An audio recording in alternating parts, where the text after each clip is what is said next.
I sound like the Verizon commercial. Thank you, everybody. Before I start, I want to thank all the parents, all the teachers, the administrators, everybody for actually coming out in the snow and being committed to the cause and basically just really wanting what we all want is our kids to get out of our house.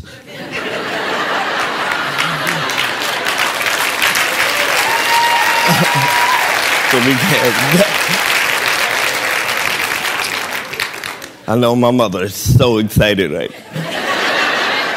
Like, thank you, Jesus. But before I start, and I also want to thank the sponsors of the conference, the Federation for Children with Special Needs. I had to write this down because my real disability is I forget names. Something terrible. You ever seen people and they go, "Hey, how you doing?" And they're like, "Yeah." So forgive me, I had to write this part down. Again, the Federation, along with the co-sponsors, Early Intervention Parent Leadership Project, Massachusetts Families Organizing for Change, Mass Family Ties, Massachusetts Parent Information and Resource Center, Parents Training and Information Project, and the Parent Professional Advocacy League. I want to thank you and let you know that the honor is solely and truly mine for you allowing me to be here today. I also want to thank Chairman Paul Ravel for laying out a vision that says all students, and that all means all. So I guess I can borrow $5 later on. Y'all didn't hear that. So. And I also want to thank Rich Roberts. I also want to thank you, Rich, for inviting me here because he did tell the story about the airport, and we were stuck. See, he forgot to tell you he got to leave first. I didn't get to leave first.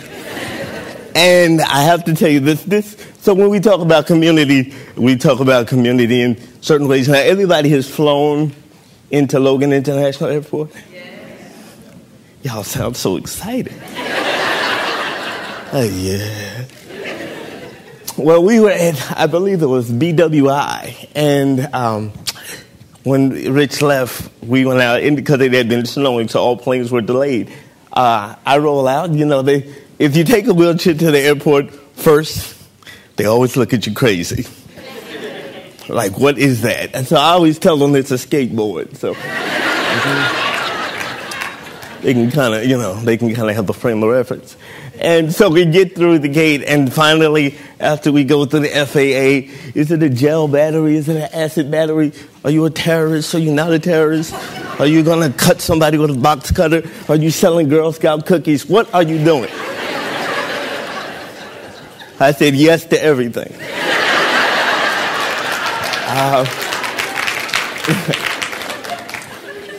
So, after getting through security and dodging the FBI, we get there. We got on the tarmac, and after results, our plane came out, and they said, "Hey, your plane's coming. We're going to, all passengers and special assistants, please come to the gate."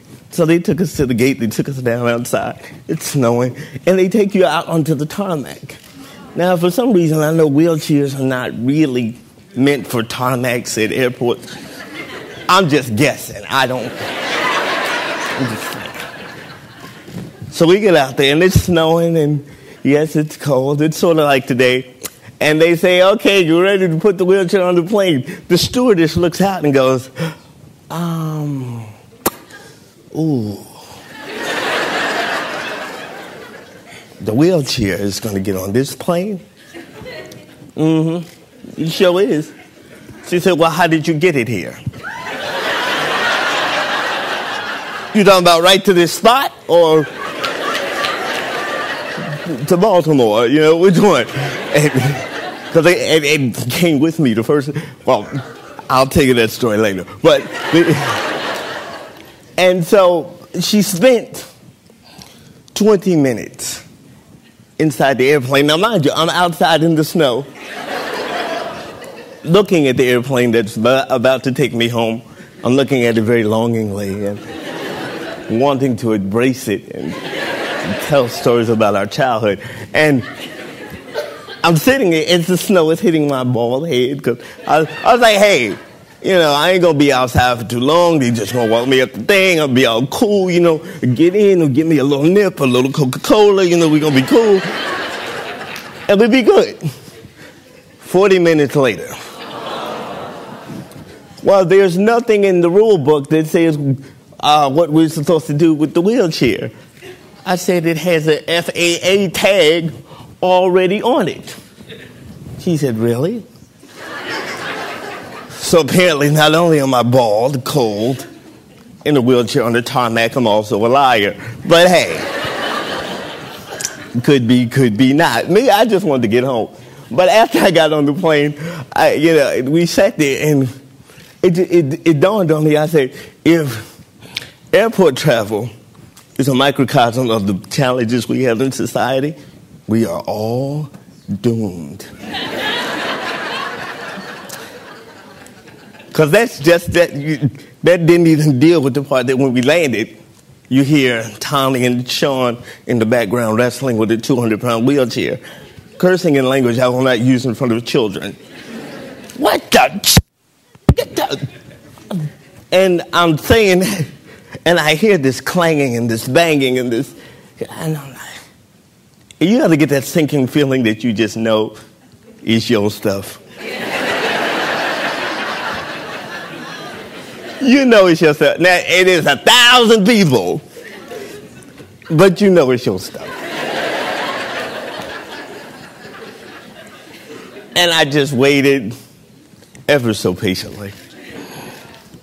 And I saw the wheelchair come out in parts that I did not see before. And I have to center my chi for this part. Okay.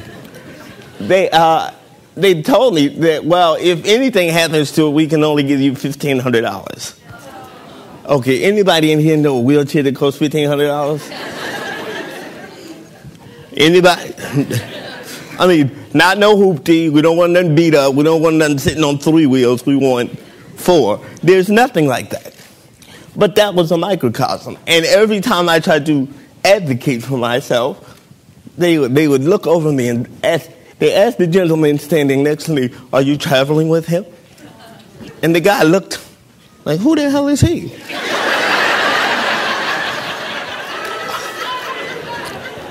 I looked at him like, who the hell are you?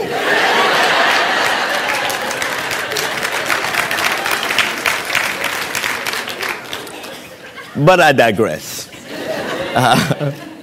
But again, those are, and that's just a daily challenge of a daily thing of trying to get to a place to actually speak about what we are here today to talk about. We are here to talk about community, visions of community, and what does that look like, and whose community is community, and I find it interesting that we're actually having the conversation of who actually belongs to the community. Because, see, the problem is we already here. You just now figured that out. It's like, oh, my God, I didn't see you right there. Like, how you been? And so when we talk about community, we say we want it for all, because some of the things about our community, the stronger communities, weaker communities, is because there's a lack of... can you hear me? Or is that the drum machine?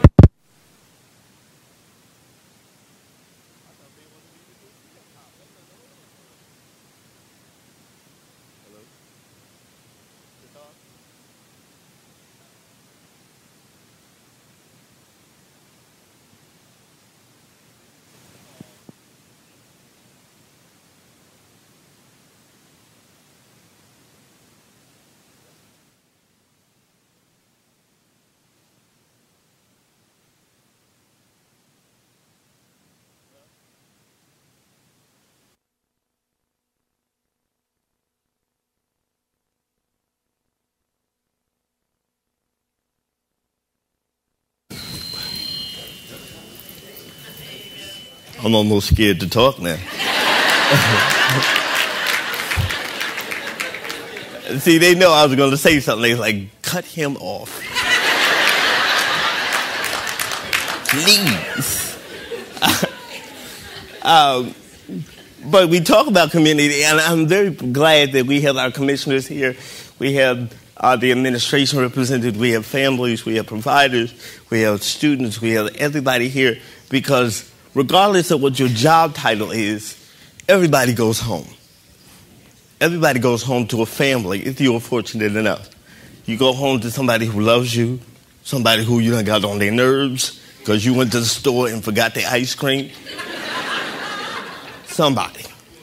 And we all are part of a community. And so when we go to our work, whether that's setting policy, whether that's educating, whether that's assistance, whether that's managing health, whatever it is, the ultimate goal has always been and always will be to make an individual healthy, vibrant, inspired, and guided to do and to contribute to community in the most positive manner. Now, I don't know if that's a new philosophy or a new concept, but it sounds pretty good to me. That you would want to educate your child, kick them out of your house, hope they get a job, hope they get married so they don't move back into your house. Because that's a sense of community. That's not the community I want. But, you know, and as I hear educators talking, as we talk about the differences between regular education and special education, I actually was in school prior to Chapter 766. I was in school in Missouri. And we had a school called the microcosm. And it was kind of built like a box. You know how Monopoly is played when you come in and you roll your dice? I never could get the car. And I always ended up with the damn dog. I did not want the dog. But again, I digress. So it's built like a Monopoly game. And my school, when you walked in, you would take a right. And there would be a corridor, about 5 classes. Take a left, another corridor, 5 classes. Take another left, another corridor. Take another left. Cafeteria, nurse's office, and you were back to the beginning. Now, that's fine. The problem is those corridors were 1st grade, 2nd grade, 3rd grade, 4th grade. Take a left. 5th grade, 6th grade, 7th grade. So you literally could be in one building from the age of 6 to the age of 22. And I don't know about y'all, but repetition like that is just a little too boring for me. Just a tad. But the qualification was that was the education system set up in the early 70s for us crippled kids, quote, unquote. And so when I'm sitting in the classroom in St. Louis, Missouri, in the heat wave with no air conditioning, and it's like 102. And you're sitting there because back in those days, to control your spasticity, they would give you Valium or something of that nature.